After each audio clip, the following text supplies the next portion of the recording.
você acompanha a partir de agora, através do YouTube, mais uma edição do Contraponto. Você também nos prestigia através do canal 15 da NET, na TV Unifra.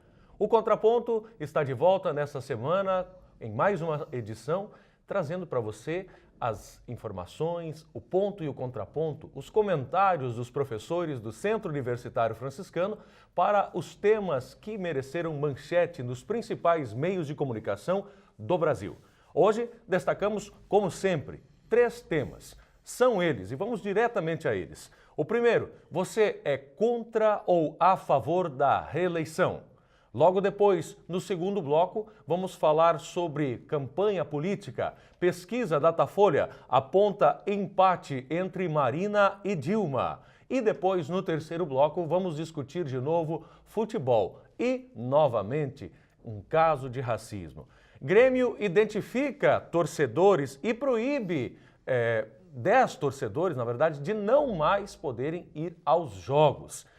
Mais uma polêmica, mais uma vez a questão do racismo, voltando à mesa do contraponto. A mesa esta que está montada, que está formada, mais uma vez, pelos professores da casa, da entidade do Centro Universitário Franciscano. À minha direita, apresentando então o professor José Maria Pereira, do curso de Economia, e também o professor Alexandre Macari, do curso de História. À minha esquerda, temos a presença do professor Paulo Ferroni, ele do curso de Direito. E assim, abrimos já a mesa, abrimos o debate, a discussão para falarmos sobre reeleição. Fomos às ruas de Santa Maria para uma enquete. Afinal, a comunidade de Santa Maria é a favor ou contra a reeleição? Vamos até a enquete. O senhor é a favor da reeleição dos políticos? Sim, sou a favor. Por quê? Eu acho que é a continuidade de um trabalho. Às vezes o tempo é muito curto para desenvolver um trabalho. Então, um projeto de governo, uma coisa, eu acho um tempo curto, 4, 5 anos é pouco tempo. As duas opções são certas, porque por um lado a reeleição ajuda a continuar os programas que já foram iniciados no governo anterior, mas por outro dificulta a renovação. Então tem esses dois lados. O senhor é a favor ou contra a reeleição? Contra. Por quê? Porque eu acho que a pessoa, depois que cria um vínculo, ela cria um sistema próprio para eles, né? Então, assim, eu acho que cada vez que se renova, se muda uma ideia de renovação. Então, por essa razão que eu sou contra. Não, eu sou contra a reeleição no país, tendo em vista que os partidos aproveitam da situação para, no primeiros 4 anos de seu governo, fazer alguma coisa pelo país, e para a reeleição ele deixa a desejar para nós aqui brasileiros. Muito bem, conferimos então a enquete, a comunidade dando a sua opinião. E agora trago para a mesa, professor Ferroni, contra ou a favor a reeleição? A favor e contra, desde que a prerrogativa seja minha, pelo voto. Claro que o sistema eu sou a favor, absolutamente. Os programas, muitos deles devem ser consolidados, como bem falou o professor Pereira anteriormente, e o tempo é necessário. Então, se a prerrogativa for minha, é o que basta. Como eleitor, se a prerrogativa então for do eleitor, é o que entendo ser suficiente.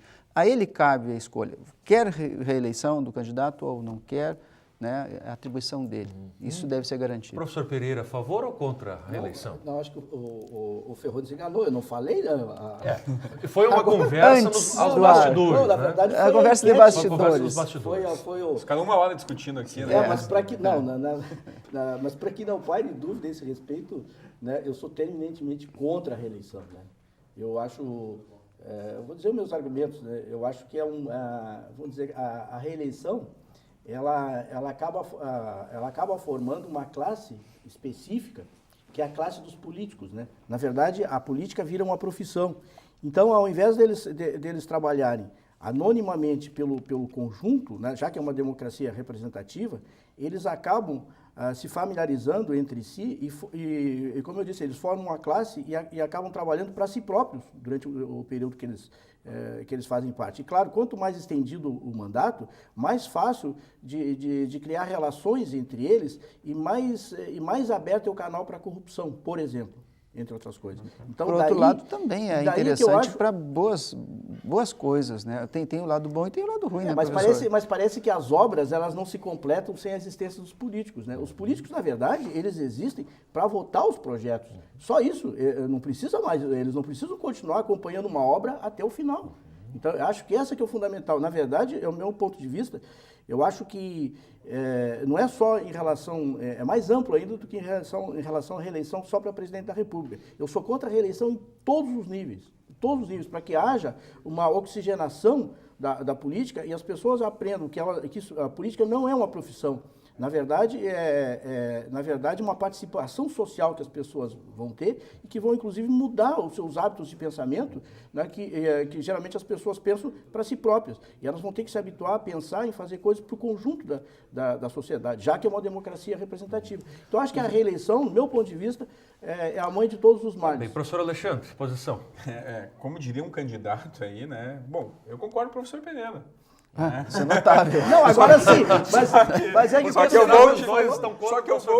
vou utilizar esse 1 minuto também para falar algumas questões, né? Eu também sou contra a reeleição por exatamente os mesmos motivos que tu citaste, professor, e por acreditar também que, né, se o partido tem uma importância dentro desse sistema e dessa ordem, dessa organização brasileira, bom, esse é um caso clássico, né, de pensar que então são os nomes ou são os partidos que têm relevância nesse espaço político? Porque se tu coloca lá sempre o mesmo nome, né, com as legendas, e reproduz essa ideia viciosa do poder para essas pessoas, bom, qual a importância do partido? Então eu penso assim, o partido ele pode sim seguir um projeto, né, uma ideia de continuidade.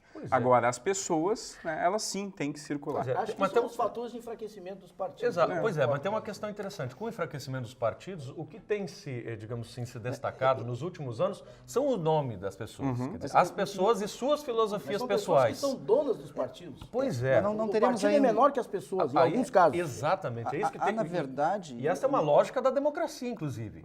Me parece um enfraquecimento... Não era na ditadura. Não deveria ser. Não deveria ser. Me parece um enfraquecimento dos eleitores, que eles conhecem. Pessoalmente, tenho feito muito boas escolhas e creio que os meus candidatos têm feito um bom trabalho, porque eu acompanho o trabalho desses candidatos. E não me arrependo e gostaria de vê-los novamente atuando, porque representam muito bem. Mas não é representativo da massa da população. Eu acredito que não tem nenhum telespectador que está nos assistindo agora que está completamente satisfeito com todos os votos que ele deu na vida. Eu estou com os meus candidatos. Mas eu pensei muito bem e eu estou. Verdade, então, quer dizer, eu não me sinto fraco. É um ponto fora da curva. Mas eu não me sinto fraco como eleitor. Acho que realmente os partidos enfraquecem com uma manipulação, muitas vezes, midiática e por aí afora, né, onde repetem nomes e insistem em botar nomes lá que sequer têm vinculações com partidos. Pois é, né, que não tem nenhuma trajetória política. Está a questão. Agora, a gente precisa mesmo enaltecer o papel do eleitor, preparar o eleitor. O eleitor tem que estudar, tem que se preparar.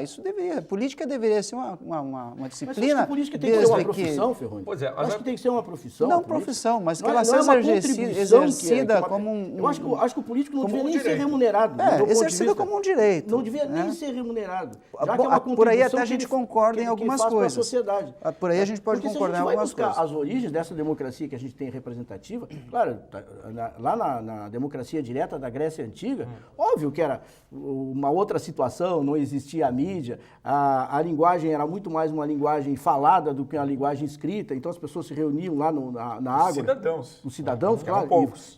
Exatamente, mas o ponto é esse, quer dizer, o modelo de democracia, queiramos ou não, é esse modelo. Inclusive, a cada reunião mudava o presidente. O sujeito que estava lá, era escolhido, né, para ser o presidente daquela Assembleia.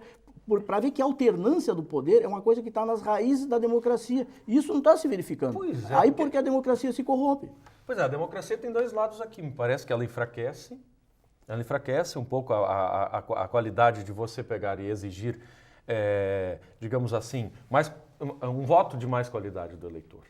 Entende? Porque o eleitor, na verdade, essa conversa, Feone, o que eu quero dizer é o seguinte, a conversa de que o eleitor deve se preparar melhor para votar, ela vem desde que nós somos democracia, depois da ditadura. E até hoje nós continuamos constituindo um processo... Mas, Marco, mesmo que o eleitor se prepare, os candidatos são sempre os mesmos. Mas é o que eu estou querendo dizer. Não tem como ele dar um voto qualificado se os candidatos não são qualificados. Mas é o que eu quero dizer, quer dizer, essa conversa de qualificar o voto não tem mudado nada.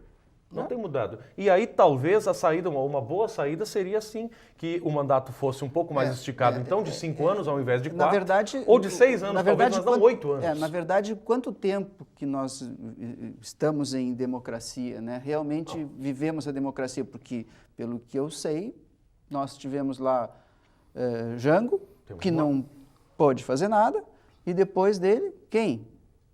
Democraticamente eleito, né? Sem manipulações, sem orientação, sem intervenção, sem o voto a cabresto, enfim. Que democracia é essa que vocês estão falando? Eu não conheço.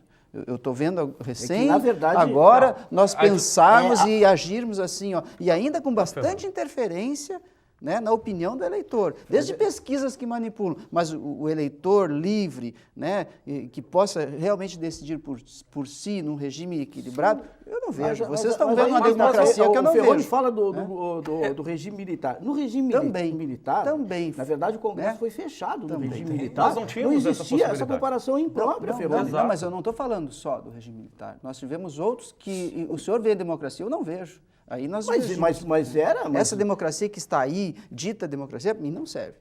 Como exemplo de democracia. Eu acho que uma das palavras mais mal interpretadas no mundo que nós temos que tomar cuidado com democracia. Cada um fala em democracia tendo um modelo em mente. Exato. Aí fica complicado, não tem diálogo, porque eu não sei qual é a ideia de democracia que o Ferroni tem. Mas também não sei qual é a sua. Tá, mas democracia, para mim, é o que eu estava falando dos gregos, democracia é o governo da maioria, ou seja, o governo do povo. Não é da aristocracia, de alguns que se reproduzem indefinidamente. Essa é a diferença da aristocracia e da democracia. Democracia é o governo do povo, e onde da maioria. Ela se encontra Logo é o governo dos pobres. E onde ela se encontra no país, na história do país? Mas a reeleição, onde ela está? A reeleição está prevista na Constituição, é isso? Tranquilo. É isso? É isso. A Constituição foi alterada, vamos dizer, bem é verdade, Fernando Henrique Cardoso alterou a Constituição. Antes disso, eram 5 anos.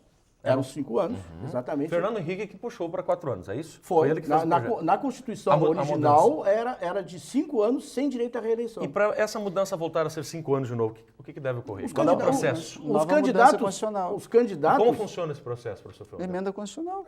Uma emenda?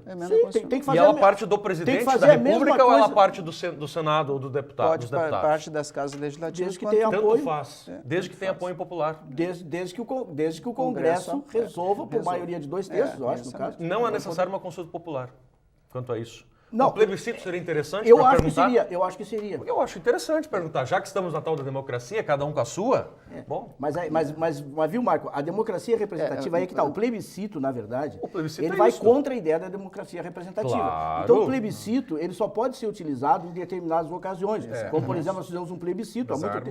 Das armas, por exemplo. Porque o Brasil nunca decidiu se seria monarquia ou uma república. Lembra? Também. Fizemos um plebiscito, mas das armas, fizemos um plebiscito, mas é um caso... Agora, nesse caso, assim como, por exemplo, a questão da reforma política no Brasil, eu acho que só pode ser feita através de um plebiscito. Porque no Congresso, a atual estrutura do Congresso não muda nada. Eles não permitiriam mudar. Bom, eu entendo. Eu pergunto a questão do plebiscito porque é uma noção de democracia, por mais que ela não se encaixe aqui. Teoricamente, sim, né? Nós poderíamos perguntar às pessoas o que elas querem, teoricamente, afinal. sim. Vamos manter os 4 anos? Mas nesse sentido teria os plebiscitos para uma série de assuntos. A presidente Dilma, por exemplo, não podemos abrir tantos precedentes. Não pôde fazer a reforma política, ela diria que está propondo uma reforma política através de plebiscito, né? Entre outras coisas. E a questão acabar com a reeleição para presidente da República, 2 dos 3 candidatos que estão na frente das pesquisas estão propondo isso, né? Mas a gente sabe que depois que ganha a eleição, aí a história muda. Mas eu acho que o problema não é só de presidente para a República. Também é. Porque o problema é... Nós temos que pensar aqui no local também. Sim, nós estamos pensando no vereador, no prefeito. Né? Só que eu acho que o pior de tudo que a gente não falou aqui, ó, que é que quando a pessoa tem direito à reeleição, ela entra no governo já pensando em se reeleger. Entendeu? Então, ela não tem um governo de 4 anos, ela pensa num governo de 8 anos. E já produz projetos... Então, quer dizer, os primeiros 4 anos já são os 4 anos que não são tão produtivos quanto poderiam ser. Esse que é o problema. Eu penso assim, tão grave quanto a ideia da reeleição é tu não concluir um mandato. Né? Tu está com o mandato em vigor e já pleitear um outro cargo. Isso para mim também, olha, entra na mesma... Mas aí é o profissionalismo político. Pois aí que está. É a profissão pois aí política. se torna profissional da política. São temas importantes que devem ser discutidos, mas numa reforma política, né, bem ampla. Mas como fazer essa reforma política se os políticos querem reeleição e não interessa para eles saírem? Exato, então não haverá reforma política desse jeito. Não haverá. Existem projetos lá que estão engavetados e que não tomam sequência justamente por essa atitude, intenção, né? Por essa atitude de muitos conservadores que não querem alterar. Porque ele altera a posição, mas continua dentro do ramo da política, né? Desde o financiamento das campanhas, tudo mais, né? Como é que funcionaria? Não. Tá bem. Bom, mas muitos não querem. Bom, a questão é interessante que virá à tona provavelmente aí em outras oportunidades, a questão da reeleição. Sempre vem na época do processo eleitoral. E no discurso todo mundo fala, entendeu? Mas depois na hora todo mesmo mundo quer ser reeleito. Aí todo mundo quer continuar. A gente tem carreiristas aí há 40 anos ou mais, né? Vão morrer realmente. Fazendo política. Fazendo política. Tá certo. Em cargos políticos. Não, tem gente que até desiste. Em cargos políticos. Em cargos importante políticos, destacar. É diferente do que fazer política, né? Mas assim encerramos o primeiro bloco, não é? Já levando a questão, o tema do segundo bloco, que também será sobre política. Vamos falar sobre a última pesquisa da Datafolha, que aponta Marina e Dilma empatadas. E no segundo bloco, portanto, contaremos também com a presença da professora do curso de Psicologia, Graziela Miolo Cesne. Voltamos já, fique com a gente.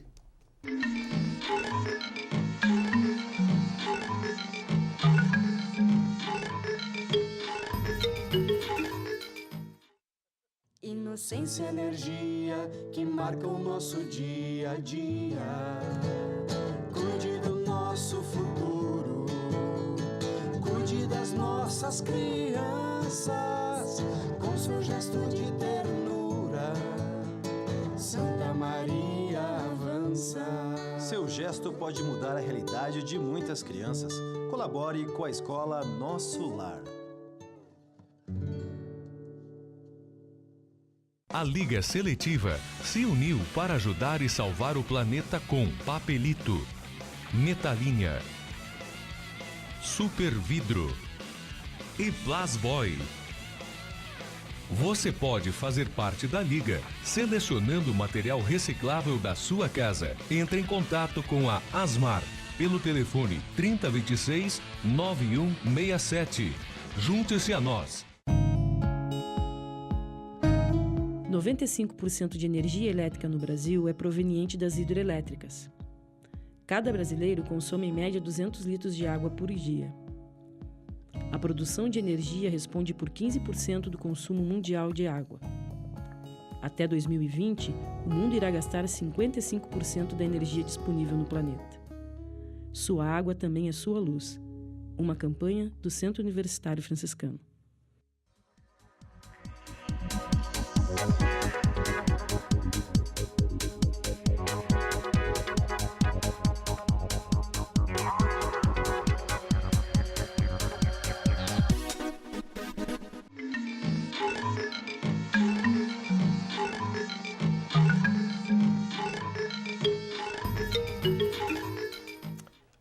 Está de volta o Contraponto, segundo bloco, agora para destacarmos mais um assunto da linha política. A pesquisa Datafolha, divulgada na semana passada, aponta empate de duas candidatas, Marina e Dilma, professor Pereira. Opa, já pois é, temos uma novidade aqui, um empate já na segunda pesquisa, não é, apontada pelo Datafolha. Não é? E que se tornou, assim, muito interessante, muito debate, não é? Entre as pessoas no cotidiano. O que o senhor achou disso? Olha, nós ainda vamos debater muita pesquisa política aqui, né? Apesar da controvérsia, se a pesquisa é científica ou se não é. Olha, eu acho que tem algumas análises para fazer, vários tipos de análise, né? Mas uma delas, no meu ponto de vista, o que eu acho, de novo, surpreendente mesmo, foi a velocidade com que a Marina Silva prosperou na pesquisa.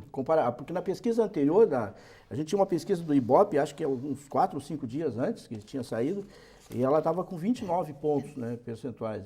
E na pesquisa do Datafolha passou para 34, 34 empatou com a Dilma, né, e ultrapassou largamente o Aécio Neves, que eu acho que está na faixa dos 19, mais ou menos. Não, 15. Não, baixou mais. Então acho que uma coisa que está demonstrando é que, claro, um primeiro efeito seria o efeito emocional, né, do falecimento do Eduardo Campos e tal, que talvez a pesquisa anterior não tivesse computado isso. A gente imaginava que aquele crescimento dela, que tinha sido de 10 pontos percentuais, incorporava isso. Parece que agora incorporou um pouco dessa comoção. Então, isso eu acho que talvez ela possa até...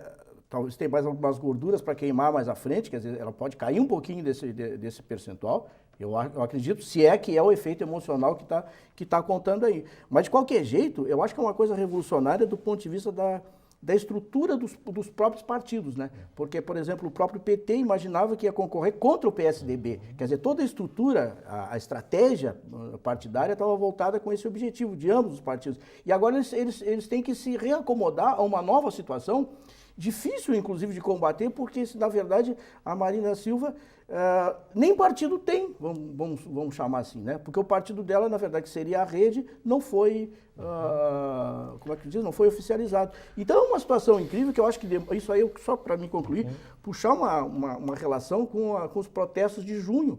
Porque acho que a lição mais importante para tirar disso é o seguinte: parece que as pessoas não estão se importando com os partidos, já que a Marina Silva não tem partido. Isso é, para mim, a lição principal da pesquisa. Eu anunciava já no segundo bloco a presença da professora Graziela Miolo César, que está aqui conosco, e eu passo agora a palavra a ela, se os professores me permitem, no sentido de justamente tentar fazer uma ligação, uma relação com a expressão do professor Pereira, quanto a esse novo cenário, quer dizer, um cenário onde os partidos parece que não estão fazendo tanta diferença e que nós estamos vendo o nome, as filosofias talvez pessoais, né, da persona, do ator, do sujeito que está ali representando, não é? Este papel de candidato, não é? Tomando força, ganhando força na perspectiva de quem vai votar, professor Graziela. Isto é talvez um fenômeno também que vem aí desta lógica emocional? Me parece que não existem partidos definidos, né? Se a gente for pensar, existe a nomenclatura, mas existe ideologia. A ideologia partidária. Partido definido existe, não existe ideologia. A ideologia partidária, ela é dúbia, né? Haja visto aí os programas de governo que estão sendo anunciados e que estão sendo refeitos, né, a tempo, né, assim, da opinião social. E eu acho, sim, que tem a ver com essa questão, do meu ponto de vista, pelo menos, essa questão emocional, porque a gente não é um país, né, que estuda a política, né? A gente é um país que vive, é um país latino, um país que tem aí um envolvimento emocional muito grande, e a gente se toma, né, o país, a cultura do brasileiro é se tomar muito pelo sofrimento, né, o brasileiro é aquele que, eu tenho certeza que o professor Ferroni vai discordar comigo, mas é aquele que não desiste nunca, que luta sempre, que tem uma cultura muito voltada a isso. Então, me parece que a Marina, ela assume uma posição que é a posição do sofrimento, a própria vivência né, pessoal, e agora com essa fatalidade que é a morte do seu... Eu acho que essa última pesquisa incorpora, sem dúvida, ela esses fatores aí. Isso. Professor Ferroni, a professora Graziela já fez o link, professor Alexandre, me permita, eu vou ao professor Ferroni no sentido de também já fazer uma ligação. A professora Graziela provoca o senhor à medida em que ela diz, tenho certeza que ele não concorda comigo. É verdade? O senhor Com certeza não. Imagina se não existissem os partidos, né? Eu imagino alguém assumindo a presidência sem ter uma estrutura partidária. Vai se socorrer de quem?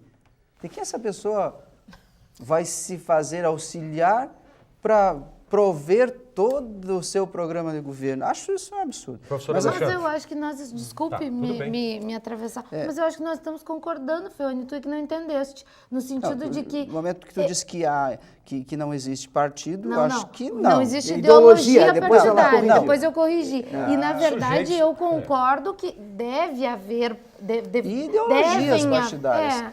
Mas Só que, uma coisa não o que a Graziela disse que são muito parecidos. Uma coisa é não existir dois ideologia. principais partidos são muito parecidos. Corrigindo o professor Pereira. Porque é social-democracia, na verdade. Né? Uma coisa é não existir ideologias partidárias, que eu não concordo. Eu penso que os programas dos partidos políticos estão todos aí abertos à vista de todos e são distintos. Outra coisa é implementar os programas respectivos, né? Mas será que alguém já leu o programa de um partido político? Eu desafio alguém diante de um congresso, a não ser que seja militante do partido. Professor Alexandre, ainda não se pronunciou, vamos abrir um pouco para ele. Eu só quero trazer um outro dado da pesquisa, não é fugindo da discussão que está boa aqui, mas é que o professor Pereira, ele, né, provocou. Geralmente ele vem provocando, porque parece que só ele acredita Esse programa não é o no poder científico das pesquisas. Bom, mas então vamos verificar um outro dado que a pesquisa do Datafolha traz. Então, quer dizer que está acreditando não, agora. Olha só, eu tô convertido. analisando a partir da tua provocação, né? Porque veja só, né, o Datafolha a gente sabe, né,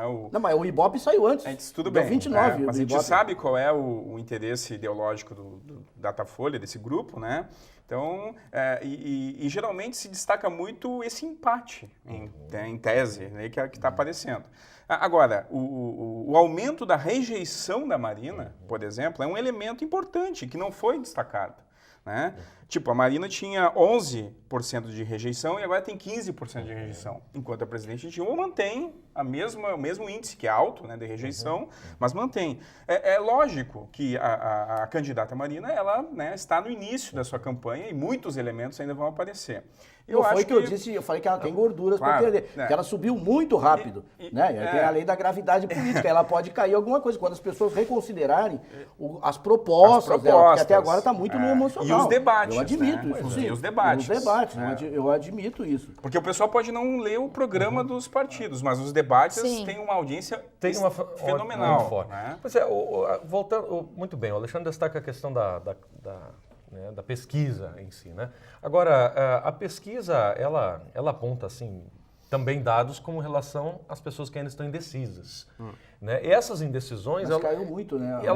Mas é isso que eu ia destacar, elas caíram. A Marina...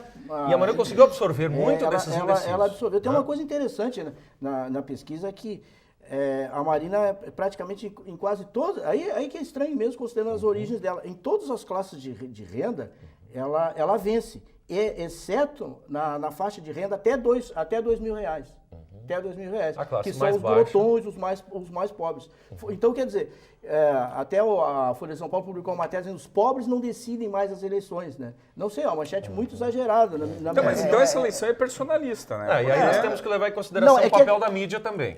Que ao manchetear esse tipo de coisa... Sim, essa manchete... amiga do Ferroni, a mídia amiga do Ferroni. Essa manchete é exagerada. Certamente. Eu não consigo conceber o valor que se dá a esse tipo de pesquisa. Estadão, Folha de São Paulo, absolutamente tendenciosas e que querem realmente fazer valer a sua vontade política e mandar no país. Vocês têm assistido a propaganda política? Então, pesquisa do Datafolha e pesquisa do Estadão, por favor. Eu acho que tendenciosa é a interpretação que a gente faz da pesquisa. Eu também acho. É o que eu continuo dizendo assim. A pesquisa, tecnicamente, ela tem um valor. A gente tem que engolir a pesquisa. Ela tem valor. Mas que valor social se quando aqueles entrevistados, que a gente nunca viu falar de nenhum, eu não conheço nenhum, mas os entrevistados, por exemplo, no Rio Grande do Sul, 9 milhões de eleitores foram pesquisados, entrevistados 800 eleitores. Que 800 eleitores? Que pesquisa foi essa? Que questionários eles aplicaram? Qual é a sequência das perguntas? Quer dizer, isso não se avalia. Você avalia o resultado. Você avalia o resultado e aí divulga-se na mídia o resultado e a gente extingue aquele momento de discussão que é próprio para isso. Deixa eu dizer uma coisa, aquilo ali, apesar... Deixa eu só fazer uma metáfora, que eu pensei nisso, porque o Ferroni ia vir com essa história de novo. Eu vou fazer uma coisa bem didática, assim, em relação à pesquisa. Vamos supor, Ferroni, que você está perdido na floresta, entendeu? Perdido, né? E aí, daqui a pouco, aparece um silvícola, que por acaso ele é amistoso, e aí tu pergunta como sair da floresta. Ele diz que tem 2 caminhos para sair da floresta, tá? Ele diz que só ele diz assim, num caminho, eu passei 95 vezes e não encontrei nenhum tigre nesse caminho. Agora, no outro caminho eu não sei, entendeu? Qual o caminho que tu vai preferir? Aquele incerto ou aquele que 95 vezes o resultado foi repetido? Com certeza, professor, para essas pessoas perdidas, eu aconselho, né? Mas, agora, para pessoas que não se deixam enganar e que não estão perdidas, com certeza, acho abomináveis essas pesquisas e o mau uso delas. Eu discordo, eu acho que as pesquisas são importantes, mas pesquisas elas são reais, aquelas que o professor faz aí, né? Que se dedica com um caráter científico, é a mesma metodologia. Mas a agora não é, Mas a pesquisa em si não é. Mas a pesquisa traz perguntas. Tu já observaste as perguntas dessas pesquisas? Mas não existe imparcialidade. Já avaliaste as perguntas? Mesmo a pesquisa do professor Pereira não será imparcial. Vocês ela partem também dos será resultados. Direcionada. Vocês têm que analisar as perguntas que são feitas e a ordem. Uma coisa é a ciência política, outra coisa é a política do dia a dia, é a propaganda política. Professora, são duas coisas diferentes. A senhora sabe muito bem como o cérebro pode ser avaliado, como as reações das pessoas podem ser orientadas. É exatamente isso. Mas isso que nós estamos defendendo aqui. Olha só, vocês têm assistido as propagandas políticas? Mas é que eu acho... É uma rejeição da população brasileira. 46% da população 46% é contra a propaganda política. Por quê? Aí vamos falar de filosofia. Todos os candidatos, inclusive um partido que se diz esquerdista, né? Nós aqui não temos por que citar o nome do partido, não é? A gente preserva. Um partido da esquerda. Tem vários, tem vários. Todos eles defendem melhoria na educação, melhoria da saúde, melhoria da segurança, melhoria disso, daquilo. Pois é. Aí se perdem as filosofias. É aí que nós vamos chegar aqui. Na ideologia política. Estou voltando aqui agora. Implementa num país conservador, com um congresso conservador, né, algumas medidas que nunca puderam ser feitas. E os partidos da esquerda tendem a fazer, só que não conseguem. Faz a reforma política que eu quero ver, que está lá engavetado no Congresso Nacional. Faz a reforma. Por quê? Porque a direita não permite. Mas o Ferroni sempre insiste a direita não permite. Reforma política. Os interesses internacionais não permitem. Alguém tem que apresentar a reforma política. Porque se a reforma política continuar dormindo na gaveta, não vai ser votada. Só quando nós acordarmos e fizermos pressão para que isso aconteça. Quando houver reeleição, não há possibilidade de reforma política. Alguém para reforçar o bloco anterior. Nós discutimos reeleição. Sabe por quê? Assim, porque é mais do mesmo.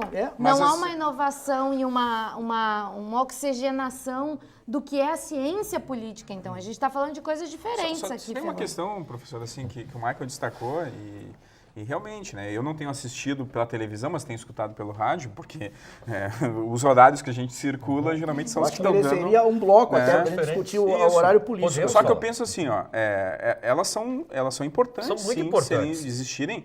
Mas assim, não é a partir dessas propagandas que nós vamos descobrir qual é o plano e qual o projeto. Mas é o que eu quis dizer. Agora, é irônico dizer... a gente vai saber quem são as pessoas que estão ali. Exato. Mas aí há desproporção. Mas aí nós vamos bem a desproporção. A gente tem uma candidata com 12 minutos, um pouco mais, e os outros com 2 minutos. Mas tem candidatos que não participam dos debates... Que não são convidados porque não para tem participar dos debates. Não tem lá representatividade. Não tem representação no Congresso. E é justo ou é injusto? Mas, de novo, voltamos à questão da reeleição. É isso que faz. O político profissional, ele não quer concorrência. Ele não quer alternância no poder. O que isso passa por reforma política. Eu faço uma política que está engavetada lá. Enquanto houver reeleição... Mas por que está engavetada a reforma? Claro que sim, alguém tem que desengavetar, né? Claro que sim, Ferroni. Se eu estou institucionalizado no cargo que eu assumi, tem pessoas aí que estão há 40 anos, 50 na anos, vida pública, né? Para que eu vou discutir uma reforma de algo que para mim está ok? Eu sou funcionário daquilo ali, eu sobrevivo daquilo. Não podemos generalizar, ser contra a reeleição. Ser contra a reeleição é ser contra um novo mandato de 4 anos que pode complementar muitos programas. Outra coisa é perpetuar no poder, que é outra história, como vereadores, deputados federais, senadores. Isso não. Tá. A questão Presidentes. Tá bem. E que merece um outro bloco para discutir isso. Merece outro bloco, porque esse acabou dentro do nosso tempo. Esse assunto é um assunto que daria um programa inteiro, é um assunto né? que merece a nossa atenção numa próxima oportunidade. Mas é interessante a gente discutir nesse momento que as coisas estão que as pessoas estão vendo. E esse tipo de enfoque aqui que a gente está dando, até para que controverso, e que eu acho que isso que é importante, né? Para as pessoas avaliarem. Interessante deixar claro que nós não estamos aqui tomando posição de governo ou de não governo, de nenhum partido. Com certeza não. Nós estamos fazendo uma discussão do cenário que se apresenta, político, no momento de decisão do país. É interessante que a gente deixe isso bem claro para quem está em casa. E as pesquisas são discutidas exatamente porque é o que está na mídia e a proposta do programa é essa. Exatamente. Bom, Mas assim nós encerramos o segundo bloco. Voltamos já no terceiro para falar de novo de preconceito no futebol. E agora no Grêmio Futebol Porto Alegrense. Não levante da sua cadeira, a gente volta já.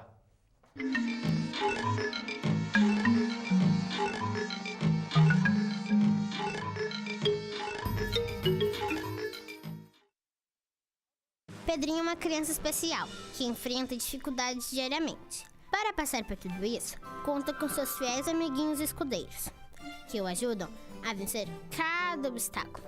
Sem eles, Pedrinho nunca conseguiria enfrentar o temível dragão, que impede que todos levem uma vida feliz no castelo. Para quem enfrenta um dragão por dia, uma mão amiga sempre é bem-vinda. Por isso, Pedrinho precisa da sua ajuda também. Contribua com a Escola Antônio Francisco Lisboa e transforme a vida de vários Pedrinhos. Tudo que é ensinado na infância reflete no futuro. Por isso, o projeto Acorde com Arte atende crianças que dependem da sua ajuda para aprender ainda mais sobre arte e educação. Assim, vamos construir uma sociedade cada vez melhor. Ligue 32 13 5368 e faça sua doação.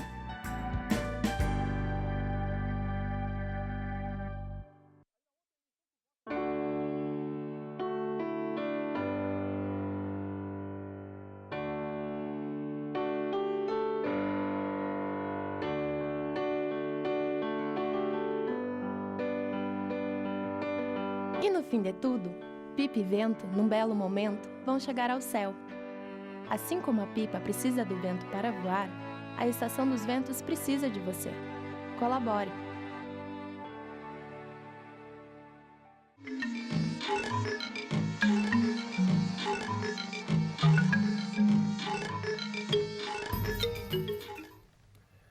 O Contraponto de volta para o terceiro e último bloco para falarmos sobre o Grêmio Futebol Porto Alegrense, que identificou torcedores e os proibiu de ir aos jogos, de ir ao estádio, não é? E temos outros efeitos também aí de mais um caso de racismo, de preconceito ocorrido no jogo contra o Santos, contra o goleiro Aranha, Alexandre Macari, professor de História. Alexandre, que sempre nos traz, nos pauta os assuntos a respeito do esporte. Essa eu não precisei nem trazer, essa nem precisava, né? O professor Pereira, inclusive, nos enviou. Não, essa era mas essa estava na cara. Obrigatório. Merecia atenção nossa. Alexandre, mais uma vez, preconceito no campo. E o Grêmio sujeito a sair, a ser expulso da Copa do Brasil, ou uma multa de 200 mil, é isso não? Pode perder mandos de campo, né? Pode ter o estádio jogar sem torcida. Tem uma série de... A votação é amanhã, só para nós estamos gravando o programa na terça, vai na quarta-feira, provavelmente quando sair o programa, o resultado... O que a gente faz, gente? O clube vai ou não vai ser responsabilizado? Só os torcedores, aquela moça que se destacou ali por tantas imagens? Debate passado, e faz já alguns meses, né, eu trouxe que eu sou a favor que o clube tenha, sim, uma certa responsabilidade sobre isso.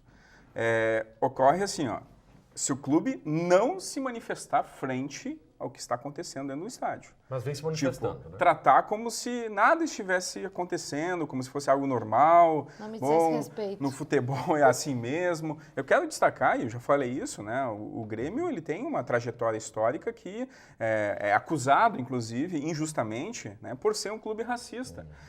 Um jornalista da Placar, que é gremista, ele fez um texto falando justamente disso, um processo de... chegou ao ponto do absurdo de denominar os torcedores do Grêmio enquanto nazistas. Claro que há tendências neofascistas dentro de torcidas que não é exclusivo do Grêmio. Não, no mundo inteiro. E só para completar, antes de abrir para o debate, eu penso que o jogo em si é importante de ser analisado. A gente não pode achar apenas que, o torcedor se inflamou e começou a gritar. Aquele setor da arena sempre canta isso e tem que ser punido, e agora foi tomada uma medida. Agora foi tomada uma medida. Demorou. Agora, o jogo em si, ele tem que ser analisado. O árbitro da partida tem que ser consultado. O goleiro, que é o protagonista dessa história, também tem que ser analisado. Pois o árbitro foi xingado a vida toda, professora Graziella. E por que nunca foi feito nada?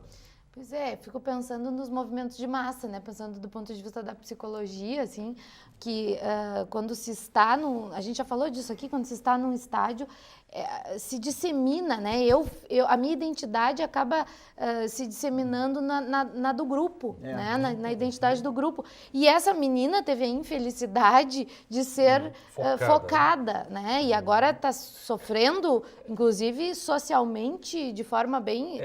em tempos de mediatização é preciso tomar cuidado, né? Com a esfera Eu acho que a Graziella privada que se torna pública. Está dando um enfoque que não é um enfoque preponderante na mídia. Sim. Né? Eu até ia falar nessa direção, mas ela já saiu na minha frente. A sociedade é que vai condenar essa moça. Já saiu na minha frente. Já eu acho o condenou. seguinte, ofensa racista é deplorável, é abominável. Tá certo? Então, é o primeiro ponto. Agora, o segundo ponto, esse que a professora Graziella está levantando, é o seguinte, e o Alexandre também tocou nisso. Nem o goleiro Aranha é um anjo, ia chegar aí. Né? E nem a Patrícia é a pior dos mortais. Entendeu? Quer dizer, existem os dois lados. Ela teve essa reação porque ela estava no grupo. Óbvio que a gente também é hipocrisia dizer que não tem racismo no Brasil. Tem racismo no Brasil em todos os países. Todos os tipos de preconceito. É muita hipocrisia. Inerente ao indivíduo, ao ser humano, o preconceito. Não existe isso. Né? E eu acho que foi uma coisa espontânea e tal. Quer dizer, então a gente tem que ver a desproporção das coisas. Porque, na verdade, o goleiro, quem assistiu a partida, eu assisti a partida, e ele estava matando o jogo. Exato. Entendeu? Um juiz horrível, que não punia de jeito nenhum, ele estava matando o jogo. Os torcedores atrás, eu nunca vi uma coisa disso, quer dizer, o goleiro, no caso, faz parte do espetáculo, é o ator. Quer dizer, ele parou o espetáculo para ficar discutindo com a torcida lá atrás, quer dizer, então, acho que os dois lados têm que ser pesados nessa história. Professor Ferroni, o goleiro diz que foi a gota d'água em entrevistas dadas aos principais meios de comunicação, diz que isso já acontece há muito tempo, ele e a família dele são vítimas de racismo em todos os lugares, ele disse centenas e até milhares de vezes, ele chegou a afirmar isso, e deu muito, ou supervalorizou o que aconteceu ali dentro do campo. O senhor acha que ele supervalorizou ou realmente foi um fato de extremismo da torcida gremista? Bom, eu acho que o espaço de discussão política qualificada é o espaço das casas políticas, do ambiente legislativo e tudo mais. Acho que o espaço de discussão das questões jurídicas, dos julgamentos, é o espaço do judiciário. E não a mídia. A mídia não pode se apropriar de um espaço de debate político, assim como também não pode se apropriar de um espaço de julgamento das pessoas. A exposição dessa menina abertamente condenou essa menina, condenou essa menina sem que tivesse qualquer direito à defesa, né? Ela estava lá balbuciando, foi uma leitura labial, ela estava no chamado efeito matilha, é isso? Que um começa e os outros todos se deixam levar e a coisa sequer é processada, processada pelo cérebro. Os jogadores de futebol fazem isso, então essa apropriação por causa da leitura labial, que a gente não percebe. Protegem, mas se eles não fizessem isso, ia haver palavrões, talvez até piores do que esse. Certamente. Então a mídia não pode se ocupar desse espaço de julgamento. Com certeza houve aquele evento ali que todos entendem abominável, enfim, mas há que se dimensionar e avaliar isso com cuidado. Não se pode simplesmente dizer condenou e acabou o assunto. Não, essa moça praticamente...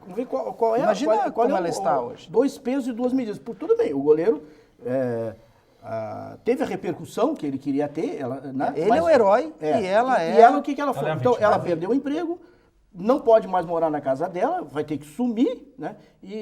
A casa foi apedrejada. Foi apedrejada. Então, quer dizer... E foi uma coisa que, aparentemente, pelo que eu li, ela tem amigos que são negros, que se reúnem. Foi uma coisa que a Graziella falou no grupo. No grupo estavam também negros fazendo a mesma coisa. E na última partida agora do Grêmio também foi repetido isso. E ele também acabou provocando depois de ser provocado, né? Porque ele fez sinais com o braço também, no sentido de que queria ir para a briga. Será que ele não quis orientar, induzir nesse sentido? Será que ele não quis induzir nesse sentido? São coisas que tem que ser. Eu pergunto isso. Claro. Porque o canto parece que é algo assim, impessoal. O pessoal canta sem querer direcionar a alguém. Me parece que tem alguns alguns que são assim, não direcionam. Mas no momento em que alguém assume a posição eu sou ofendido, incita para assumir isso. Mas no caso ali foi um atrito entre eles e o pessoal da geral que estava atrás da goleira. Foi ali, ele toda vez que ele ia pegar a bola, ele ficava provocando também. Eu queria retomar uma coisa que o Alexandre disse, que é a questão de que o time, né, o clube, ele deve ser punido ou responsabilizado. Quer absurdo dizer, isso aí. Ali, eu não acho um absurdo total, Ferroni. Porque tomar medidas sim, mas não pode simplesmente punir o clube mas deixa porque eu concluir o pensamento. Os caras lá, uma pessoa da torcida fez o que bem quis. Mas uma coisa é uma pessoa da torcida fazer. A gente sabe que a geral é uma torcida organizada que tem este tipo de posicionamento. E quando vai para um segundo, coletivamente. Não é uma pessoa, é o coletivo. E quando vai para um segundo jogo, logo após aquele evento, e toma a mesma postura, é necessário, sim, que o clube se posicione. Nesse caso, sim, mas até porque nesse caso, essa torcida organizada faz parte do Conselho Deliberativo. Claro, isso é um... Por que os torcedores que são contra o racismo no estádio, por que ele não... Né, que a ampla maioria... Não se sabe. Não, eles não vaiaram. há informação. Eles vaiaram. Alguns vaiaram. Mas a boa parte vaiou. Agora, a vaia, ela é uma outra manifestação que, né, não vai lá prender o sujeito, não vai lá... Com certeza, você não vai poder pegar lá e fechar a boca. Mas seja como for, Marcos, isso é desproporcional. Por exemplo, tem um caso no passado, o Daniel Alves, no jogo do Barcelona, acho que ele estava jogando, jogaram uma banana no campo, e o que ele fez? A gente discutiu isso. Ele comeu a banana, entendeu? E ainda disse o seguinte, olha, e não me ofenderam, porque segundo a lei da evolução das espécies, nós evoluímos do macaco.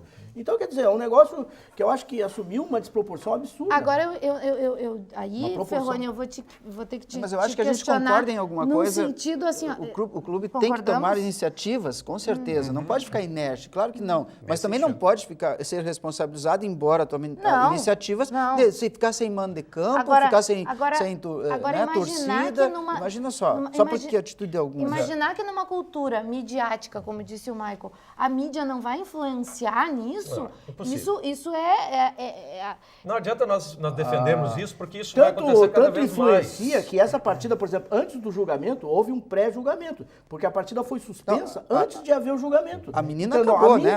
A menina está com a vida dela totalmente comprometida. É quase que uma ingenuidade, Ferroni, imaginar mas espera um que pouquinho. não haverá Cadê o limite esse disso aí? Ela vai submeter a um processo crime. Vai se submeter a uma punição que a lei prevê. Agora, vai se submeter a essa execração pública pela mídia, por quê?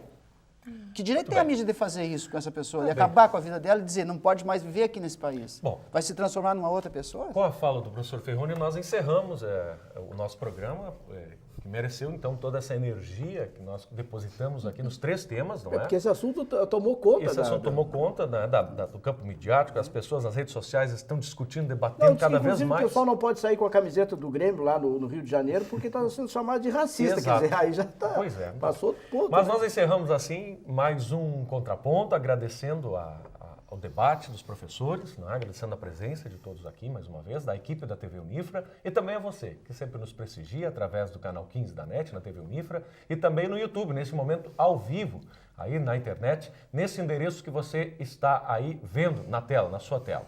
Agradecemos e também pedimos sua colaboração. Sim, mande sua pauta e também sua crítica a respeito do programa Contraponto. Obrigado e até o próximo. Tchau, tchau.